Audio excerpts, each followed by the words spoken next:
कभी कभी जिंदगी एक ऐसा मोड़ लेती है जहां एक फ्लाइट सिर्फ एक मंजिल तक नहीं ले जाती, बल्कि दिलों को जोड़ने या तोड़ने का जरिया बन जाती है। आज की ये कहानी है एयर इंडिया की फ्लाइट AI 131 की, जो 12 जून को दोपहर 1:40 पर अहमदाबाद से लंदन के लिए उड़ान भरने वाली थी। लेकिन उस फ्लाइट में बैठी थी एक अधूरी कहानी, एक अधूरा रिश्ता। सीट नंबर 22A पर बैठी थी आराध्या, 29 साल की एक शांत लेकिन टूटी हुई लड़की। उसके हाथ में एक फोटोग्राफ था, उसके पापा की तस्वीर और आंखों में आंसुओं की बाढ़। उसके पास कोई विदा करने वाला नहीं था, क्योंकि जिनसे वो सबसे ज्यादा प्यार करती थी वही अब इस दुनिया में नहीं थे। और ठीक उसी फ्लाइट में सीट नंबर 22B पर बैठा था समीर, एक डॉक्टर जो 8 साल बाद इंडिया आया था अपनी बीमार मां को आखिरी बार देखने।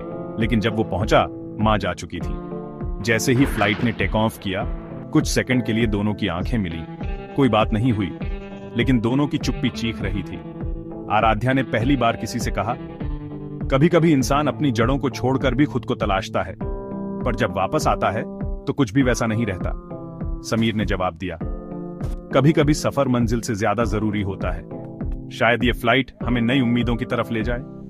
वो 9 घंटे की फ्लाइट एक जख्म से भरी जिंदगी में थोड़ी सी राहत बन गई। लंदन पहुंचते पहुंचते 2 अजनबी, 2 कहानियां, एक दर्द और एक उम्मीद का रिश्ता बन गया। इस फ्लाइट ने उन्हें सिर्फ शहर नहीं, बल्कि जिंदगी की एक नई दिशा दी। कहते हैं हर सफर कुछ सिखा कर जाता है। एयर इंडिया की इस उड़ान ने 2 टूटे दिलों को जोड़ा। कभी कभी सबसे यादगार मुलाकातें वहीं होती हैं जहां हम उम्मीद भी नहीं करते। ये सिर्फ एक यात्रा नहीं थी, ये एक कहानी थी।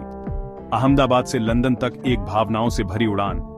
क्रेडिट्स लेखन आपका नाम, आवाज वॉइस ओवर आर्टिस्ट का नाम। विशेष धन्यवाद एयर इंडिया।